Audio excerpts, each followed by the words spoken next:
What's up, everyone? Welcome to this week's episode of 49ers Coast to Coast. We're your hosts, Grant Cohn, Jason Aponte. This show is going to be a little bit different. Normally, I bring Jason on, I bring a guest on, and I go through the topics like it's the green room at NBC. But today, Jason has allowed me to let him fly blind. I haven't told him over. I'm going to ask him. Not that I'm going to ask him anything difficult. I just think it'd be fun to get some candid reactions. So, Jason, thank you. Thank you, Grant. I'm excited. I can't wait to see what these questions are, honestly. I have a feeling that I'm going to have reasonable takes, but also you're going to put me on the spot and make me think a little bit more. So that's good. I want to be on my feet. So I'll just say before I get started, I wouldn't do this for you if I didn't have 100% confidence that you could knock this out of the park. The reason I'm doing this is because I have the utmost confidence in your ability to think on your feet. In fact, I think it's one of the things you do best. All right. Yeah, let's do it. I appreciate that. That's high praise from you. So let's do it. All right. So John Lynch has been setting the record straight the last few weeks. There's been a lot of narratives about how the Niners, went about getting to the decision of drafting Trey Lance. A lot of it painted a picture of a fractured organization, or at least an organization that couldn't come to a consensus until the 11th hour. He's been going around saying that that's basically not true, but he's now been going off into different tangents. He recently said that, yes, he called up the Packers and inquired about trading that number 3 pick for Aaron Rodgers. They turned him down, and he says now he's really happy that they turned him down. Do you buy or sell that the Niners made an inquiry and were happy that the Packers rebuffed them? I think they absolutely inquired. Now, whether they're happy or not, I'm not certain about that. That one's a little bit tough for me to believe because it's funny to me. It's draft night. You find out that Aaron Rodgers is available, and instead of remember it was Trey Lance the entire time. That's what I learned from his appearance on the. That's what we learned. Yeah. So if it was Trey Lance the entire time, why call it Aaron Rodgers right then? Why? What's the point? So right. So were you second guessing that? See, this is the part that kind of, I guess, conspiracy theory time. Yeah, it's not adding up. Add up. A lot of this stuff doesn't add up. So when you call, it's almost like, let's say there's a girl who comes across on the market that you give her a shot, you give her a call, and she turns you down, and you're just like, yeah, well, whatever. I didn't. I wasn't really trying to holler, and I'm not. I was really just mad saying that you hello. Say no. Yeah, exactly. I'm not even interested. Like I was just saying, what's up? Something about that doesn't really add up for me. So if you were happy about Trey Lance being there, then you wouldn't have to call on Aaron Rodgers because. It's like, yo, I saw that girl at the bar and I walked over and tried to get her a drink, but I'm really happy that she said no because I'm trying to save $15. Like, no, that's man. Right. So yeah, you come back to your friends. You're not happy. You come back to your friends after the beautiful woman rebuffs you, and you say she had a big nose anyway, bro. She was business class anyway, man. She was business class. Yeah, exactly. So I'm not certain how much I put stock into anything that's being said right now. Some of the things, if you really sit there and pick it apart, some of it doesn't add up. Some of it does, some of it doesn't. So, I mean, I'm not in the business of doing all that right now at this point because it is what it is. Who cares how they got there? That's where they're at right now. So, I wanted to start with this because I wanted to make it clear that although John Lynch is a reputable person and we respect his integrity, that it's his job to set a narrative right now. It doesn't have to be the truth. It has to make the 49ers look their best. And it's fair to question certain things like when he says, yes, we made an inquiry and we were happy when we got turned down. Dude, okay, you can say stuff like that, but we're allowed to be like, yo, that doesn't make sense, John. A guy like you went to Stanford, that just doesn't make sense. So that's the backdrop of these line of questioning. So since we feel like it was Trey Lance the whole time and no one but Trey Lance isn't really believable, let's come back to the Justin Fields thing right now. Do you think he ever was in the conversation for the 49ers? Did they ever seriously consider Justin Fields, in your opinion? I have no idea. From everything that they're saying, it doesn't sound like it. Literally, you're leaving Justin Fields' pro day and Kyle Shanahan's drawing up plays for Trey Lance, not even saying, man, that was impressive. Yeah. So why? I don't know. I don't know. I honestly, it's hard for me to speculate on things like that. But when you hear what is being said, it seems like they never were in on Justin Fields. Just because I wanted Justin Fields doesn't mean that they had to consider it. So that's it. It wasn't. Remember, when I was predicting Justin Fields, it wasn't insider information, anything that I knew. It's just what I thought was going to happen. Of course. I got wrapped up in the QB collective stuff, full straight on tinfoil hat type stuff. But that's fine. From I think all like half the world did. Yeah. Right. From all indications, everything that they've been saying afterwards doesn't seem like he ever was in the conversation. And for me, that's interesting. The only thing that I'm going to say is we're going to find out much more about this process years down the line. This is going to come out little by little, because Trey Lance is going to be held up not only to Jimmy Garoppolo's standard right now at this point, but everyone's going to compare Trey Lance to Mac, to Justin Fields, because they were all on the board at 3. So this is going to be ongoing. And I have a feeling we're not done finding out the exact process. And someone's going to write a book saying, this is what really happened. I walked in there and said, it's funny. Here's how I could see it happening. If Justin Fields turns out to be what I think he's going to be and is a dominant quarterback, then I think we're going to see a little bit of hedging later on. Well, I wanted Justin Fields. Nobody wanted to listen to me. That's what Peters really liked him, apparently. Peters is gonna write a book like I tried to tell him, and they didn't want to know. So I think that we're not done learning about this process, and it's so fascinating. We're gonna continue to find out little by little, I guess, whatever it is that they want to leak out. But I think that later on, we're really gonna find out what really happened with this process. So it's hard to speculate whether Justin Fields was in the conversation. From all indications and everything that's being said, he wasn't. Yeah, and what's interesting is like no one was really reporting that he ever was. There was never any information. I'm hearing that he's being considered. In fact, there were people saying, like Mike Lombardi, look, he's not in the conversation. He got that right, at least. Yeah, he did. And like what was interesting was that basically a lot of smart people were like, well, he freaking should be. How could he not be? Basically, that was the Justin Field position. How could he not be in the conversation? Which is a very, very valid point. Why do you think I know it's impossible to say, but what turned the Niners off to this guy? I don't know, honestly. Because they may not be right.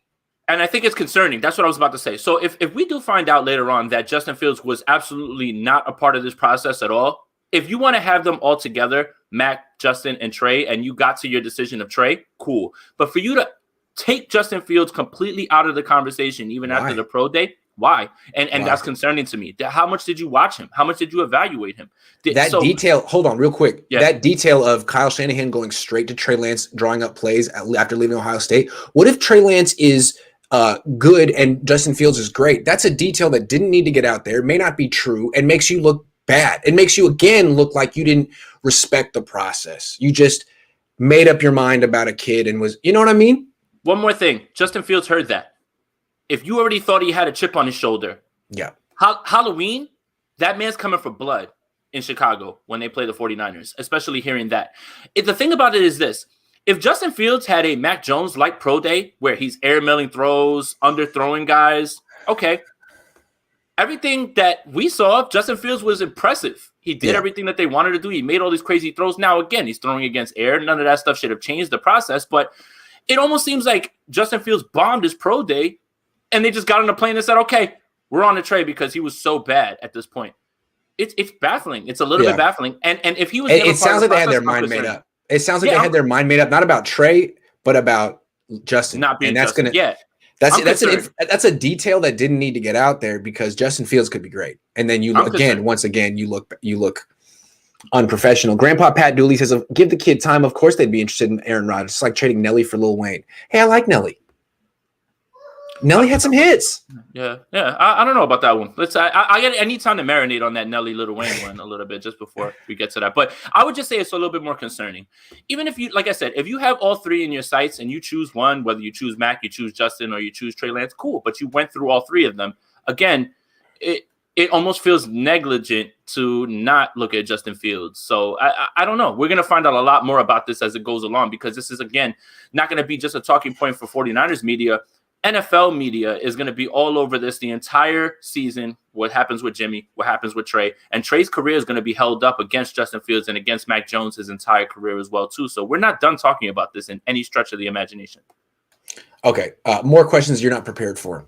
Now that we've seen Trey Lance and we see that the scouting report is accurate, his strengths are legit, and his weakness is the accuracy thing, and that's really a weakness that Justin Fields doesn't have. His accuracy, it's charted. It's just way better. Chris Sims has issues with his mechanics, but you can't knock his accuracy, really.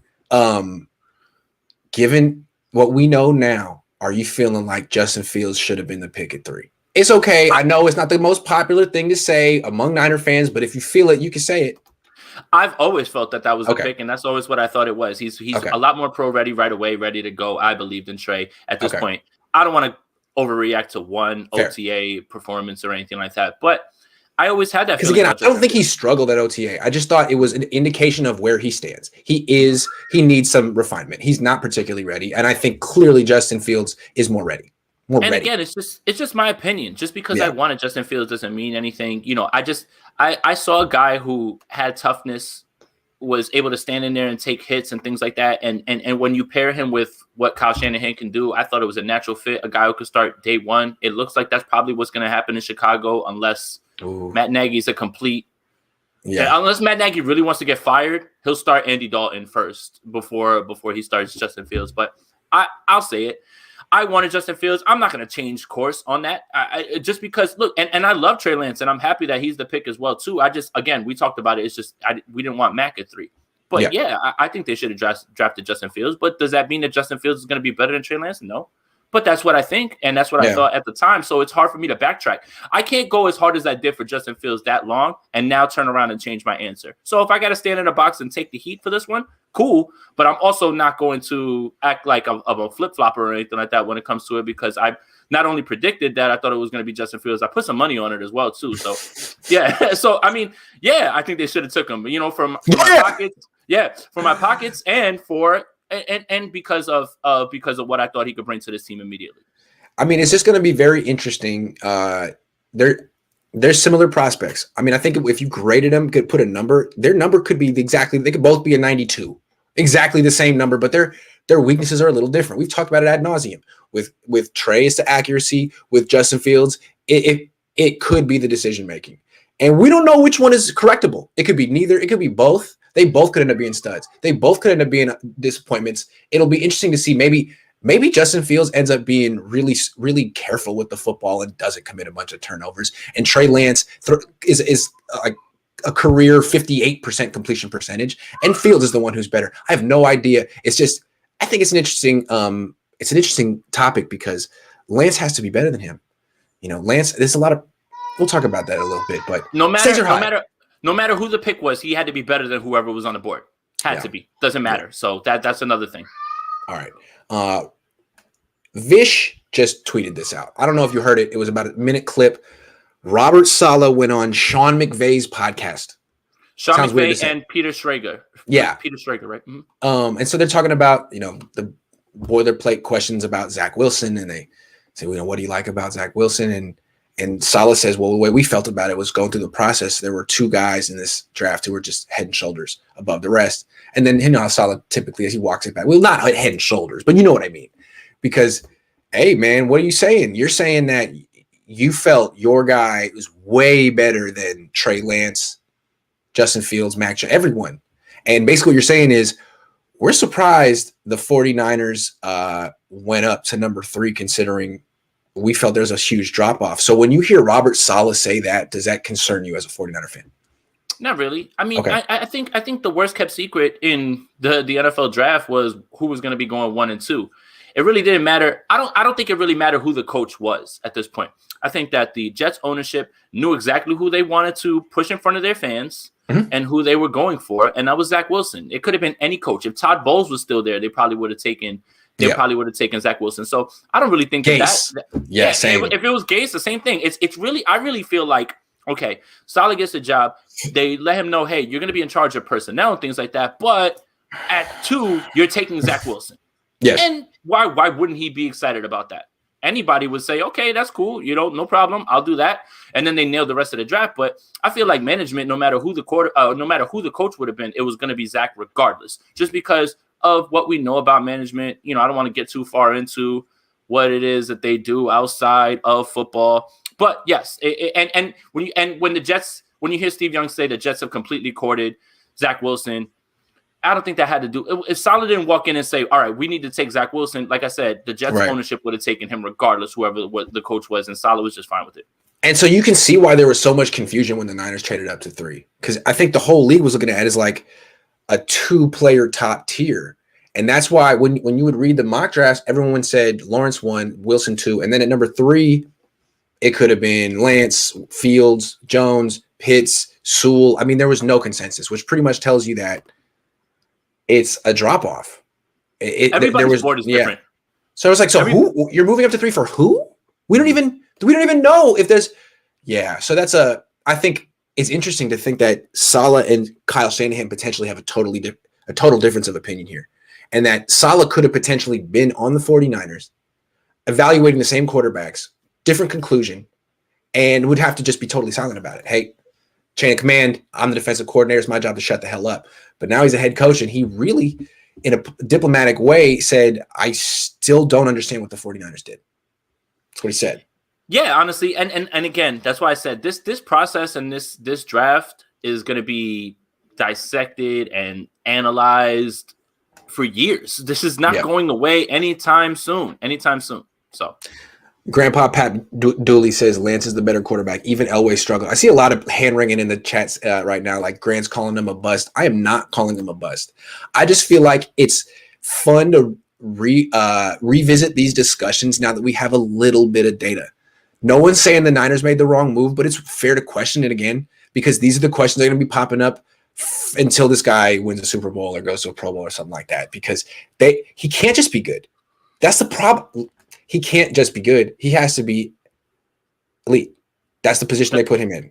Yeah. And like I said, he's going to have to deal with those comparisons for the rest of his career. So is Justin Fields. So is Mac Jones. That's what made this all so interesting. All those guys are going to be compared to each other because there was 5 quarterbacks taken in the first round. So they're all going to be and as much smoke as there was around Mac Jones, that's never going to go away. Did you see Kendrick Bourne today said that he realized that Mac Jones had more swag than he ever thought? Yep. Hey, I'm telling you, man, Mac Jones should look great in 7-on-7 zone. And that's what people are doing right now. So he should look great in that. That's all I'm saying. Trey Lance, this is going to be where he struggles of all the different settings.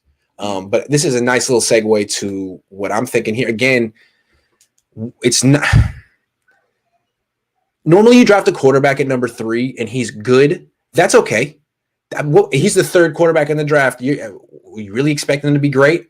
Well, the Niners kind of planted their flag trading up that high, being like, nah, man, this guy's going to be better than good. Y'all don't know. This guy's going to be great. Given that, the trade up, and the fact that you're taking over for a quarterback who is liked by his teammates and has had success in the field, even though he gets hurt, does Trey Lance have the most pressure of all the quarterbacks from this draft class? Yes. Look where he was drafted. First of all, they moved up. They moved up to go get him. Yep. And it's the San Francisco freaking 49ers. Joe Montana is going to have an opinion. Steve Young's going to have an opinion. Yes. Yep. Yes. Yep. He absolutely has all the pressure. Again, here's the reason that there's a lot more pressure. Let's say the 49ers won 4 games. I'm sorry. Jesus Christ. If the 49ers had won 4 games. Yeah. Sorry, Bueller. My bad. No, Bueller. You're good. If they won 4 games and they were at 3 on their own volition and they took Trey Lance, no issue. Yeah. They moved up and sent the farm to 3. Yeah, that's the issue. If they were there at 3 and didn't spend any first-round picks on it, then you know what? You're playing with house money at that point, and you identify Trey Lance. Good for you. Cool. Yeah, but moving up puts the pressure on him. And then you have to think about Trey and then Fields and then Mac. So, yes, he has the most pressure because this team is built to win now. This isn't a horrible team that he's going to have to – where people are going to give him time to, grow. Now he's going to have to step right in and immediately lead the charge. And Jimmy isn't bad. Jimmy isn't good enough, but Jimmy is not bad. Jimmy does win, as he says. His quarterback rating is above average. Like Trey can't just come in and learn on the job and be like, well, we can take a step back to take 2 steps forward.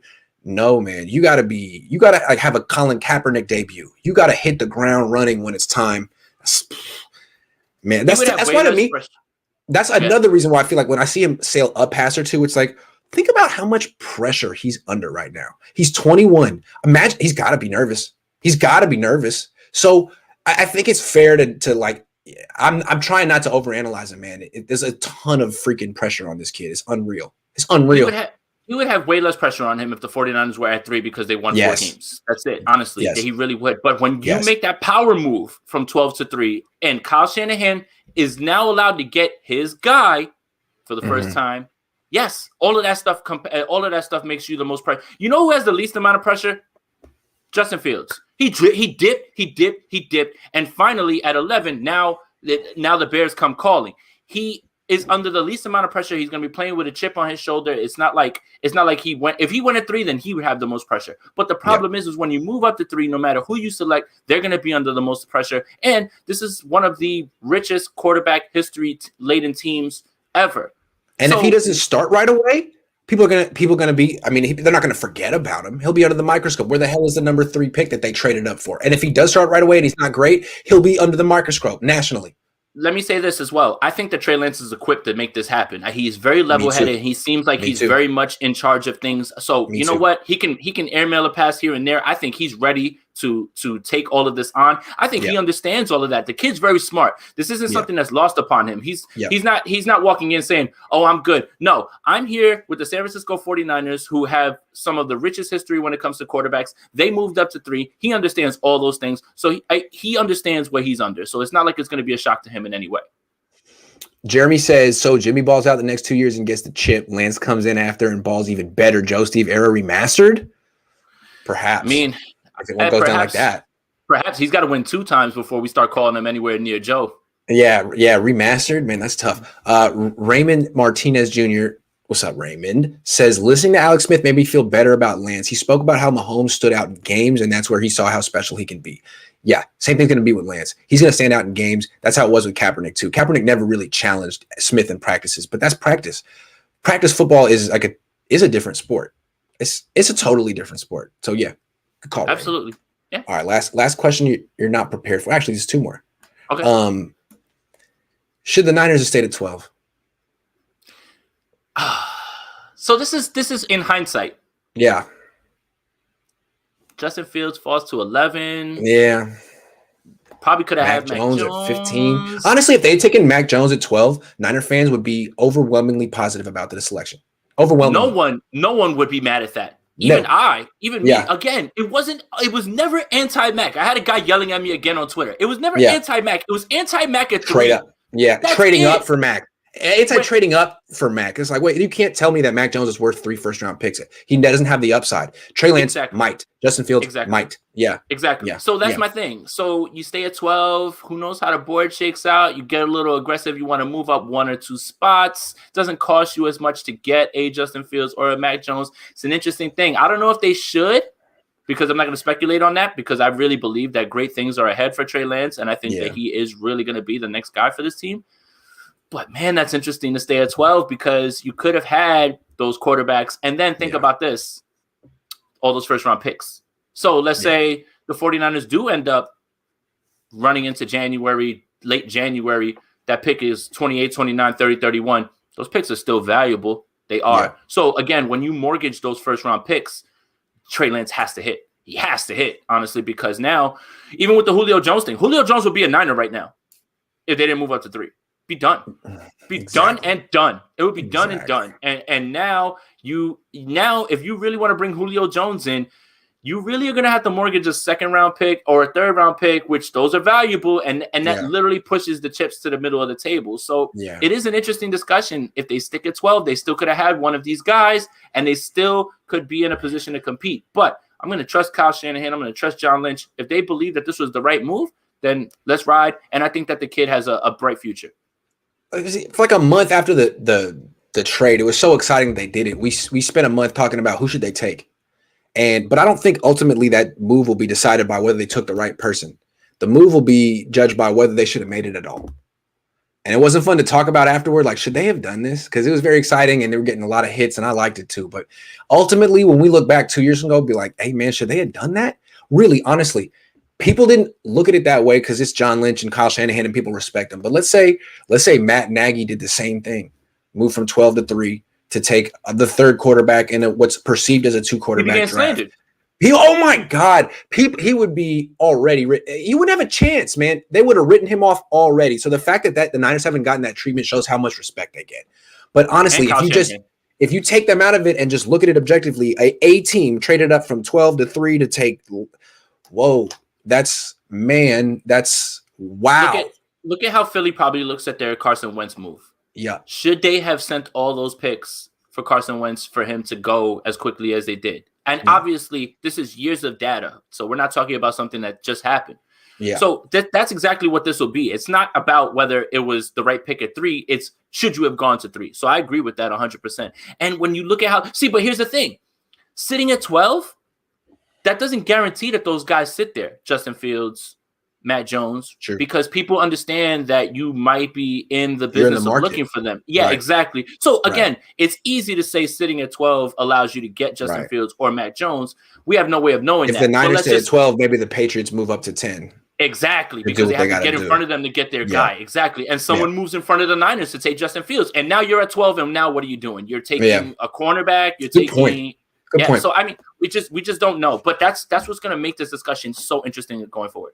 Last thing I want to mention, I wanted to put this in the section about quarterbacks with pressure, but quarterbacks who don't have pressure, quarterbacks who went to great spots, the way it fell, I loved Kyle Trask and Kellen Mond. Those two fell to the 3rd round. So they're in great spots. Like if they suck, no one cares. It's okay. No one cares. If they're great, those teams are geniuses. And then to me, I feel like they both went to the perfect spot for them. Trask can't move. What better place than with Bruce Arians, man? Arians doesn't care about pocket movement. He just wants you to throw it down the field from the pocket. Perfect for Trask. And then Mond, what better place than with Gary Kubiak running bootlegs all day? Perfect, man. Good for them. No pressure, great situations. I'm happy for them. Same thing with Davis Mills too, going to Houston. Honestly, I think you're going to see him a lot quicker than people think. I know that Tyrod Taylor's there, so Tyrod Taylor's going to start 4 games, and then Davis Mills is going to take over. It's just such his life. It's the same thing with Fitzpatrick as well too. But I agree with you in the same point that Kellen Mond and those guys, they have no pressure because they fell to the 3rd, and they did fall in good spots. But these guys, all those guys that got taken in the 1st round, I mean, aside from Zach, I think Zach and Trevor, they're not really going to be under pressure. Yeah, Zach's going to be under pressure because the Jets fans hate life and everything is honestly, for real. Like, honestly, I was talking with Jets fans while we were in Cleveland, asking them, like, how do you feel? Literally, people were like, yeah, Zach's cool, but probably going to mess up and be terrible. Wait, what? Like, why are you guys talking about that? So we're the Jets. That's different. Yeah, exactly. And that's exactly what they said. Yeah. They're like, we're the Jets. And it's like being a Browns fan, although Browns seem to have found the light at the end of this tunnel. Yep. The Browns are low-key lit right now, honestly. That team is in incredible shape, and the Chiefs better watch their back, honestly. Yeah, shout out that GM who's born in like 1989. Good for you, dude. Love that. Hey, so real quick off topic. I was looking. I don't follow baseball that much anymore, but I was looking through the Giants media guide. I'm looking. Farhan Zaidi is their president. Their general manager is a guy named Scott Harris. Okay, this dude went to college with me. He was in Phi Psi. I was in Sigma Nu. He was just one of the dudes that he'd be kicking it. And he's talking about he was the general manager of the Giants. Dude, my age, who was in Phi Psi UC, like, whoa, dude, I know this guy. Now, he was definitely straight edge and he was smart but like, yeah, dude, general manager of the Giants. My age, like, wow, man. Hey, good job, Scott. You did it. You did that. That's why when I look at my age and people are like, Sean McVay's this age, I'm like, damn it, man. Why? Like, why did I? Well, I mean, I don't know. How did I blow this? Yeah. Right. How did I blow life so hard? I obviously can't be an NFL coach, and you're underestimating how hard that is. But goodness gracious, I thought I should have probably maybe set myself up for something like that. Tried to be. If Sean McVay at 34, there's so many young guys in this league. It's so crazy. When I hear a coach get hired and he's younger than I am, oh man, it ruins my day. Just ruins my day. Teron Lewis says it's honestly pretty embarrassing that fans are freaking after a few practices in less than 1 month after the draft. Got to give Lance some time. Look. Yeah. I'm not a faithful, all right? I'm not a cheerleader. I'm not a coach. I do think Trey Lance was the right pick at 3. I wouldn't have traded up to 3. But once they got there, I campaigned for it. I thought that was the right pick at 3 for a lot of reasons. It's not my job to cheer him along, though. I'm just trying to accurately describe what I see and then ask all the relevant questions. But as you can hear, neither of us are really drawing any big conclusions other than that trade up to 3 was a little rich and probably something that no other team in the league would have done. But that's what makes Kyle Shanahan cool, man. He doesn't care. He'll do exactly what he thinks is best. And because of the narrative around Kyle never having his guy. So now it's like, okay, if Kyle wants to do this, then go ahead and trust it. But again, if it was Matt Nagy, if it was Urban Meyer or something like that who made that sort of trade up, you'd be saying, good God, what an idiot. An idiot. But Kyle has earned that because he's so respected around the league and the narrative around him saying that he's never had his own guy. I think that's what affords him all that. We're going to be in a pickle if Jimmy wins the Super Bowl. That's not a pickle. That's the good kind of pickle, man. That's not a pickle. How is that a pickle? I mean, so you're rooting against that? No, I'm not rooting against that. If the 49ers win the Super Bowl, excellent. Great. Great. Everything's okay as long as they win a Super Bowl. If they win a Super Bowl, we got a big problem on our hands, man. Oh, as long as we don't win the Super Bowl this upcoming season, things will be fine. Imagine if they won the Super Bowl. What a pickle. Yeah, they'd be having a parade and the drought would be over. I don't care who does it. Mitch Wisnowski could be on the center. Who cares? Get it done. Get it done. Man, okay. I'm gonna take this one in a totally different direction. Oh, here we go. And this to me is interesting. I feel like Jimmy Garoppolo has become interesting all of a sudden, man. Yes. I think he's changed. And I'm not gonna say how yet. I want what's your impression? I think this is Jimmy 2.0. What do you see from him? We talked about it on when you jumped on my show. He's angry. Good. Yeah. Good.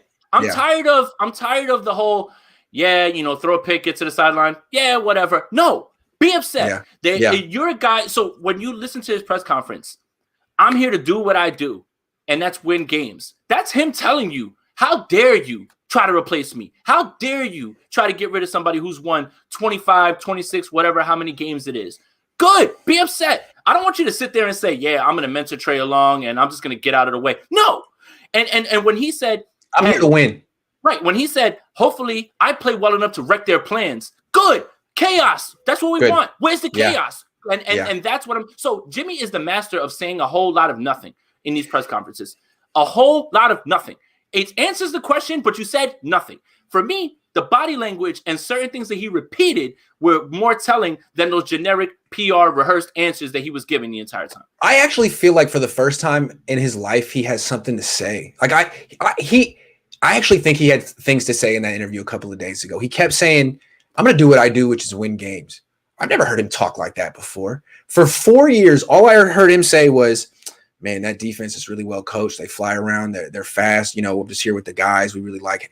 He just said the same nothing for 4 years. And it was like, I almost tuned him out. Like, dude, stop. You're the most boring person in the world. You have nothing to say about anything. And I feel like I kind of held that against him. Now all of a sudden he has stuff to say. He has a perspective. He has a voice. He's a totally different person. He's all of a sudden extremely interesting. Interesting. This quarterback situation is not just going to be the talk of 49ers world. This is the talk of the NFL world. And that's it. And Jimmy understands exactly what's going on. Jimmy understands that him playing well is him being able to continue to be a starting quarterback in this league, which has immense value. He understands everything in front of him. He seems like a guy who wants to play angry. Good. Don't be happy about that. Good. Everyone wanted this to spark your competitive juices. It sparked Tom Brady's. Are you like Brady in that way? Because when they drafted Jimmy Garoppolo, he was upset. And what did he do? There was whispers about his contract, whispers about his decline. What did he do? He went out there and he worked harder than he ever worked in his life to dispel that. And they ended up moving Jimmy Garoppolo. Now, whether that's because he pressured them or not, but at the same time, he still took it the right way. Competition should bring out the best in people. If I have a job, no matter what it is that I do, and you bring somebody in and you say, I want you to train them because they're going to take your job, of course I'm going to be pissed. And guess what I'm going to do? I'm going to do my job better so you can look back and say, I don't know if we should even get rid of this guy. Good for Jimmy Garoppolo and a good problem for the 49ers to have, because if he plays well, they win games, and that's all that 49er fans should be worried about at this point. Also, it's time for him to finally take control of the narrative of his life. He got drafted by the Patriots, and they're like, hey, man, you're the heir apparent. Just shut up. You're going to be the next Tom Brady. Just sit there, smile, be handsome, and play well, and shut up. Don't say anything. He's like, I got that. I can do that. And he was great at that. And then he came to the Niners, and they're like, hey, man, you played great for 5 games. We're going to give you $100 million. Just shut up and be the face of the franchise, and you're going to be set for life, and your career is going to be a fairy tale. And he's like, all right, man, my life has been a fairy tale. It really was. His life was a fairy tale from like 22 to 28. He went from being just a guy at a Division II school who had a good year to being the heir apparent to Tom Brady, to being the $100 million man who almost won a Super Bowl, to being thrown out of the freaking door. And everyone's saying, man, you're not good enough anymore. You're old. You're injury prone. You're done. And the Niners are saying, yeah, we've given up on you. Now it's all about Trey Lance. And now you're here to mentor Trey. You're here to be a bridge. And he finally came out and was like, you know what? I don't care what the Niners are saying. I don't care what their narrative is. The narrative here is, this is my team. I'm here to play. I'm going to win. I was like, wow, man, this guy has his own perspective. Oh my God. Look at him. It's like, I just met you. Wow. Honestly, I'm rooting for Jimmy Garoppolo purely for chaos. If he Hell goes yeah. out there and all of a sudden takes a step from 2019 and becomes exactly who, the big Jimmy G apologists believe he can be, then what a story. How does this story play out? And how much more content will we have based off of this? And at the end of the day, the 49ers will win games. And that's what 49er fans should be excited about. No more worrying about the cap. No. It's not about banking on it. It's about rooting for something. I'm not banking on absolutely. it. I'm done spending money on stuff. I'm done banking on anything. I'm done with it, at this point. But Jimmy Garoppolo playing well not only gives us more to talk about, but it becomes so interesting and so compelling. It's literally a soap opera at this point. I loved what I heard from him in that press conference. Again, that could be all talk. That's fine. But he's saying all the right things, and that's all he's got to do right now at this point. Right. I'm not saying he's going to be like more durable or that he's going to be better, but I just feel like this experience in his life has brought out a personality in him. And I'm so glad it has, because I like it. It's a very endearing personality. He's always had a coolness about him. People compare that to him. That's why he kind of gets the Joe Montana comparison. The Joe Montana thing. He's got the coolness, but it's like, dude, I always compare him to Derek Zoolander. I'm like, there's nothing there, man. Say something. And now it's like, okay, you're not Derek Zoolander anymore, man. I take it back. You're now Jimmy Garoppolo. You have just become Jimmy Garoppolo, man. Good for you. One more thing that he does on the field that shows that he kind of thrives under adversity is after he throws those interceptions, he comes right back out and he's boom, boom, boom down the field. So that really good too. So maybe he works better under adversity. Maybe this is exactly the kick in the pants. Exactly. When the pressure's on, pressure makes diamonds, right? Pressure busts pipes and they make diamonds. So what are you going to make out of it? It's up to you, Jimmy Garoppolo, and I'm glad he's already talking the right way. Let me tell you something real quick. I keep trying to relate to Jimmy. I have nothing in common with Jimmy. He's much better looking, much richer than me. But look, I got the job at the PD young. Like he got the job at the Patriots young. I always thought I was going to be the heir apparent to my dad. I thought they would groom me. My dad would retire. I would get a full-time job as a columnist or as a Niner guy. I didn't get it. They said, Grant, we don't got it for you, man. We don't got it for you. And that was about at 29. And that could have been like, well, I don't see any path to a full-time job anywhere. Like Athletic doesn't want me. I've applied there a few times. Chronicle doesn't want me. I've applied there a few times. No one wants me. I'm out. Like I'm about to crap out. And then all this has happened since. So you never know what's going to happen until you get put in a situation like that. It might bring out the best in Jimmy Garoppolo. About the best in me. I hope so too. And he's saying everything correct right now, honestly. Like I said, this is a great problem for the 49ers to have at this point. It's just here's the problem. Trey hasn't played. If Jimmy Garoppolo plays so well that Trey doesn't play another year, let's even say worst case scenario, 2 years as Jed York. So Jed York saying the 2 years thing, that's him covering his bases and covering himself. Because if it does happen, he can always say, remember, well, I told you guys, he could be sitting for 2 years. The problem is, when does that get in the way of Trey Lance? And that's what makes it so interesting. And that's what I think makes it so compelling. Yep, absolutely. It's going to be the best offseason ever. Jeremy says, nah, he's just 100% healthy and confident. Come on, man. How many came back from a knee injury like that and balled with McGlinch pretend blocking?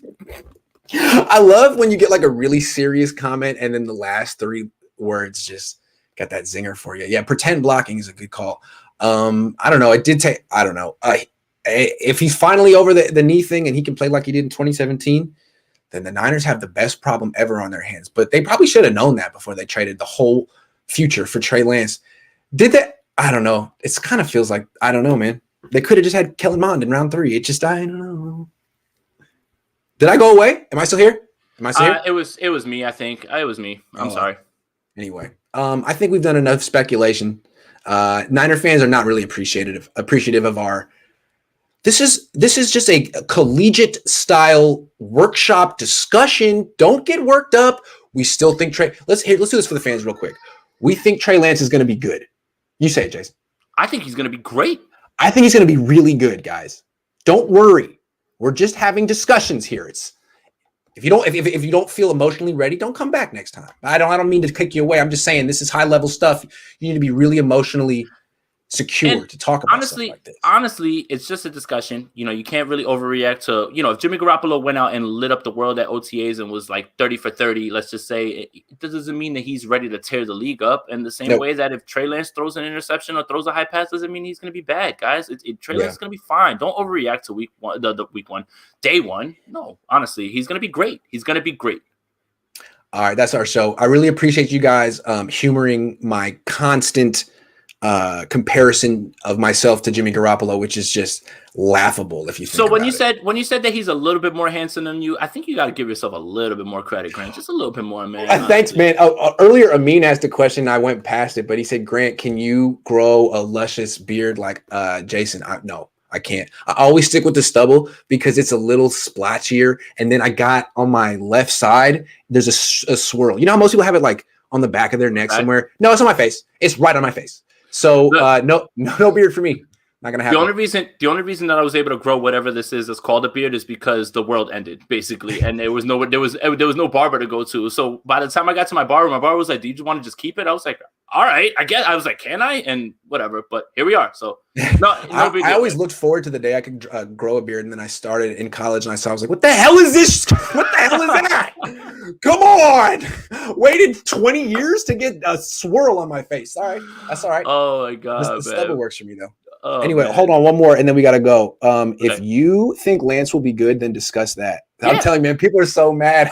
Why? Hey, but what did we say though? I don't understand. Like I don't think that we in any way talk bad about him because how can you talk bad about him after just one day of OTAs? There's nothing to talk bad about. All the things we talked about are still going to be happening anyway. If he went out there, like I said, in day one of OTAs, and let's just say he ripped it up, that doesn't mean that any of that changes. That doesn't mean that the idea that maybe it was too much to move up to 3, that maybe he's going to be held up to Justin Fields and Mac. None of that changes.